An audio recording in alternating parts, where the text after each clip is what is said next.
The story of the art of Japan is a story which constantly moves between native Japanese inventions and adaptations on the one hand, and the influence of mainland Korea and China on the other. It moves between the Japanese native religion and the introduced ideas of Taoism and Buddhism. And it moves between internecine war and inner peace. And from this story are forged two of the central ideas of Japanese aesthetics, wabi-sabi and mono no aware. Wabi-sabi, the aesthetic of simplicity, can perhaps best be seen in Shinto shrines and rusticated teaware for the tea ceremony. It is above all a native aesthetic in contrast to the imported grandeur of China.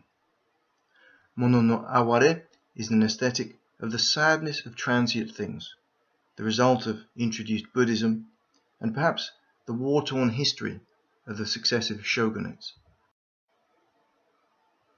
Shinto is Japan's native religion, To meaning way, and Shin meaning spirit or God. It's an animistic religion, believing that the spirits inhabit many aspects of nature, large rocks, mountains, old trees, lakes, even the wind or any other thing that a kami or spirit might inhabit. Mount Fuji itself is a sacred site. Another famous site is the Myoto-iwa, the married couple rocks, in the Futami Bay in the Ise prefecture, the second image from the left. Often the sacred space is marked with a tori, or wooden arch, acting as a gateway to the site, such as those to the right of this page. Also, shrines may contain folded, zigzagging paper called shide, as seen in the lowest image here. Sometimes these are tied to thick rice straw rope called a shimenawa. Shinto shrines are periodically rebuilt, but one of the oldest shrines, the Ise Jingu shrine, the upper of the two images furthest to the left, dates back to the 4th century. The Mesolithic age in Japan ran from 15,000 BC to 300 BC, and is known as the Jomon period.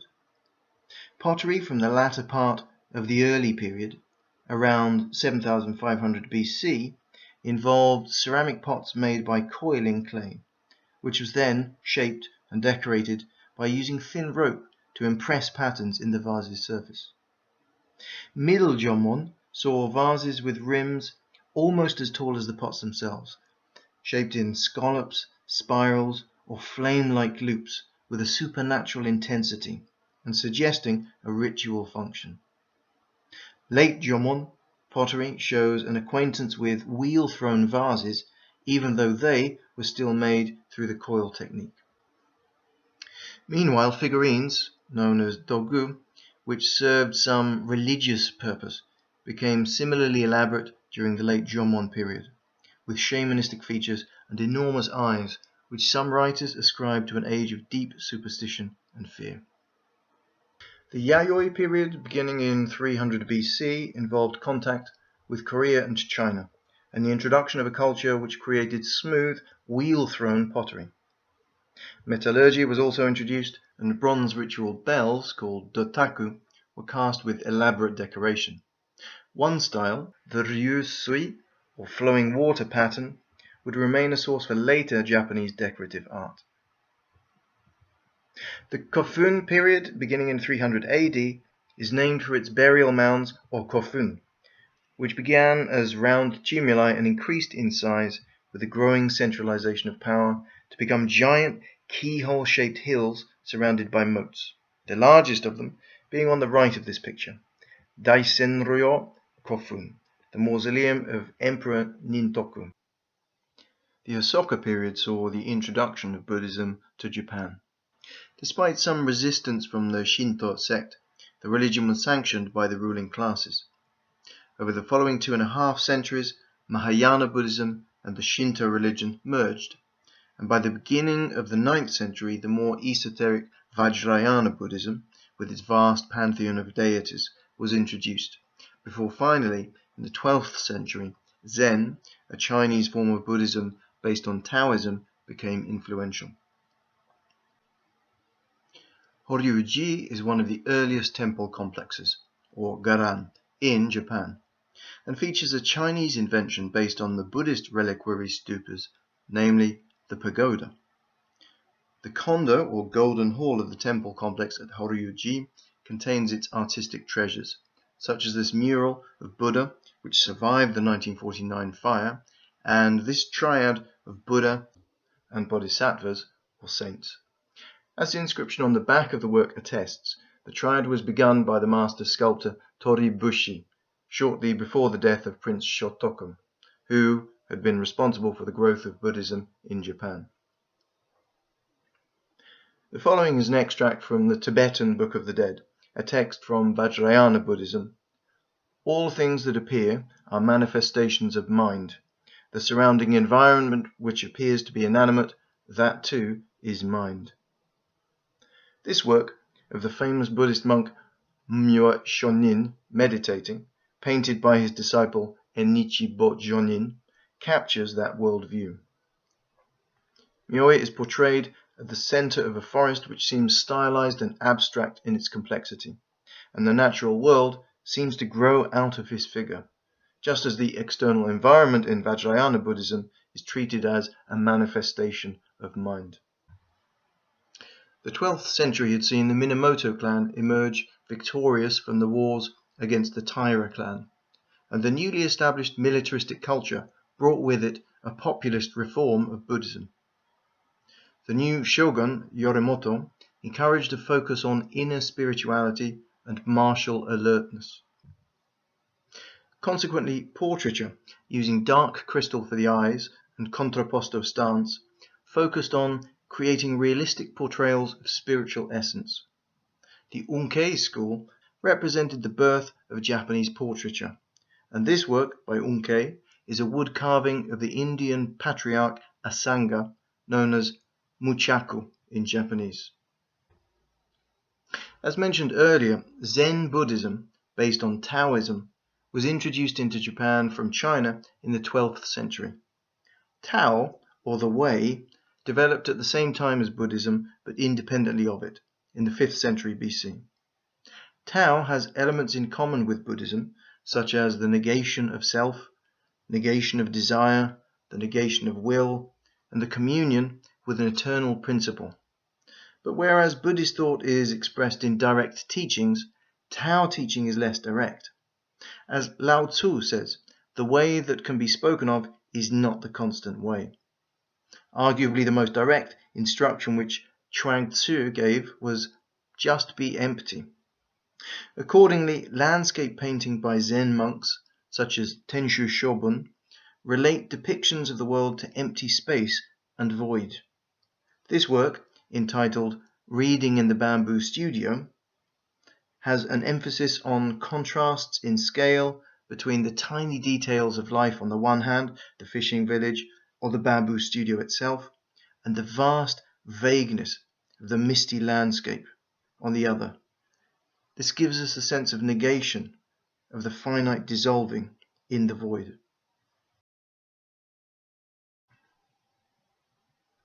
At the beginning of the 17th century, under a new shogun, Tokugawa, the de facto capital of Japan moved to Edo, in modern-day Tokyo. Within just over a century, it had become the world's most populous city, with 1 million inhabitants, and a new demographic brought a merchant class culture. The word Ukiyo, or the floating world, described its view of the transitory nature of life, largely based on sensory stimulation and pleasure-seeking. And Ukiyo-e describes the artworks which recorded this world. Artisans such as Koetsu and Sotatsu worked together, producing works for an upper middle class and aristocratic elite, but the tastes and lives of the new middle class merchants were reflected in the work of Ogata Korin, producing works such as this one, Irises on Screens. The use of gold ground was a remnant of its popularity that came from its ability to reflect much needed light in aristocratic castles with thick walls and hence small windows. But this work is not so much a landscape as an abstraction from it, using only blue and green, and repeating the same motif irregularly to create the space. Professor Joan Stanley Baker relates the work to the Heian classic text The Tale of Ise, in which the hero crosses a bridge surrounded by irises. In the absence of the bridge, we are put into the drama in the place of the hero crossing the bridge. However, other than screens such as these, that is, the virtuoso works such as Korin's, and from the slide before it, the aerial view Rakucha Rakugaizu, meaning scenes in and around the city, the art form par excellence of the Ukiyo-e was the mass-produced woodcut print.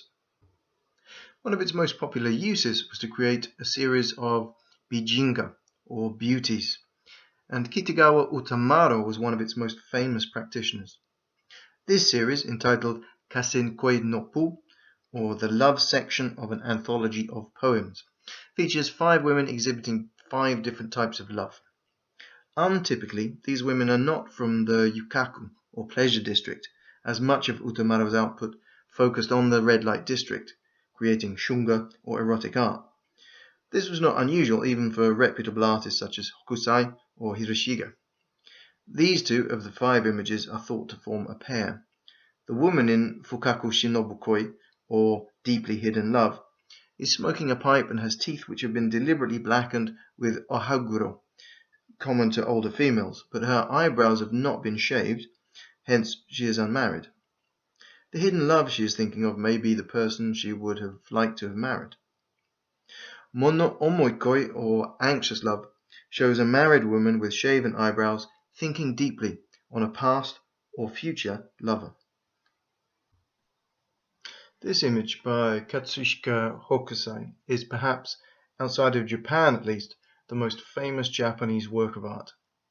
Normally referred to as The Wave, its title is Under the Wave at Kanagawa. The work is from a series of woodcuts by Hokusai called 36 Views of Mount Fuji, which frame the sacred mountain in interesting ways. One image shows us the mountain through a workman's barrel, another with the mountain juxtaposed against a woman's head. The mountain, seen in the distance in this image, is the eternal motionless fulcrum around which the momentary wave turns, sweeping up with it the 2 osho kuribone, narrow boats, transporting fish and vegetables, and the frightened rowers laying prostrate inside.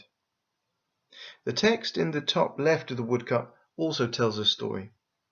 Inside the box it says, from top to bottom, simply Fugaku Sanjurokuke, which means from the 36 views of Mount Fuji, and Kanagawa Oki Namaura, meaning under the shore wave off the shore of Kanagawa.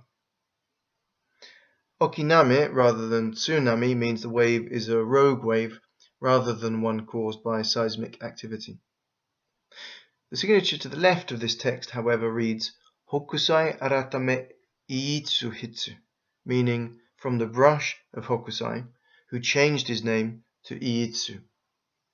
It was not unusual for ukiyo-e artists to rename themselves. Hiroshige did the same, but Hokusai's names tell us much about him. Born as Tokitaro, his teacher named him Shunro, which the artist changed to Tawayara Sori, then Hokusai Tomisa, and then in 1800 changed it to Katsushika Hokusai, a name he kept for 11 years of his career.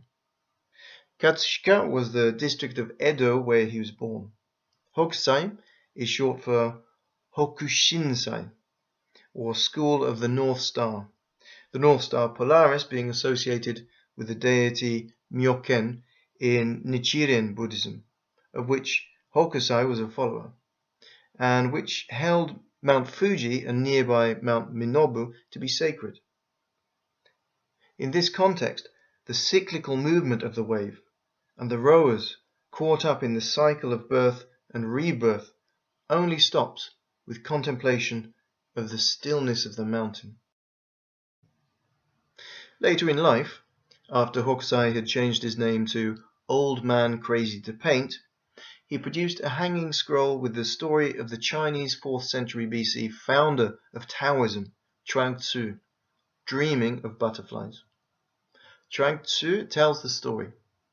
Once upon a time, I, Chuang-Tzu, dreamt that I was a butterfly, flitting around and enjoying myself. I had no idea I was Chuang-Tzu. Then suddenly I woke up and I was Chuang-Tzu again. But I could not tell. Had I been Chuang-Tzu dreaming I was a butterfly, or a butterfly dreaming I was now Chuang-Tzu? As Timothy Clark, head of the Japanese collection at the British Museum, says of this image, Hokusai had transformed his art over many decades in order to identify ever closer with his subjects. So, what better illustration of his credo? Ando, or Utagawa Hiroshige, was very much inspired by Hokusai's example, changing his name several times before naming himself after the Utagawa school, painting a series of 36 views of Mount Fuji, and dedicating himself to Buddhism, albeit very late in his life. This work of the Myoto-iwa, the married couple rocks, shows Hokusai's influence. However, Hokusai's reputation as an eccentric bohemian, for example refusing to clean his succession of houses, contrasts with Hiroshige's samurai family background and his work as a bureaucrat. Hiroshige himself expressed what he saw as the difference between the two artists in the introduction to his 100 Views of Mount Fuji. In the artist's words, "Filled with the power of his brush, Hokusai's work focused upon making things interesting. For example, he manipulated Fuji as he liked. My work differs. I simply reproduce sketches of what I had seen before my eyes." However, this is arguably an exaggeration, as Hiroshige altered views from time to time.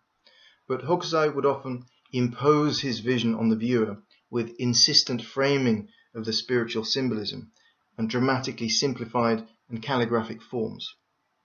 Hiroshige, on the other hand, would generally produce wider panoramic views based on observation of nature, which often allowed the viewer's eye to discover the landscape for itself. But Hiroshige's style is an imposition of his reaction to the natural landscape, a lyrical expression of mood, rather than Hokusai's intense spiritual message, and hence it was to Hiroshige's work that many European artists were drawn. Japan's isolation had been ended by the gunboat diplomacy of the US Admiral Perry in 1857, and the 1867 World Fair in Paris started the vogue of Japonism. Ukiyo-e prints became popular, published in art journals such as this one by the collector Siegfried Bing, and were influential, assimilated by Impressionist and Post-Impressionist artists such as Manet, Degas, Monet, Renoir and Pissarro, as well as Gauguin and Van Gogh. Cézanne's repeated use of Mont Saint-Victoire as a motif is thought to stem from Hiroshige's homage to Hokusai's 36 Views of Mount Fuji. In Vincent van Gogh's portrait of Julien Tanguy from 1887, we can see Japanese prints on the wall, including 2 by Hiroshige and 1 by Eisen, which Van Gogh copied. Van Gogh borrowed elements of Ukiyo-e's formal and compositional vocabulary in his works. These include flat, usually bright color planes with strongly drawn lines, and a strongly diagonal composition. Often the central figure of the work would be trimmed, and in terms of color, the distance was often equally as strong as the foreground. Vanishing points were often high up in the work, or a horizon would be absent, and many works show a close-up view of natural elements. This vocabulary can be seen in the Hiroshige works, which Van Gogh also made his own versions of. The Bridge in the Rain uses a typically strong dissecting diagonal with large planes of color and a raised horizon, which is unusually tilted to emphasize the dramatic weather. The foreground action is weighed against the importance of the elements and the natural background. Flowering Plum Orchard has similar flat planes of bright color and represents a close-up of nature which cuts off the edges of the subject. However, the single tree takes meaning from the background context of the orchard.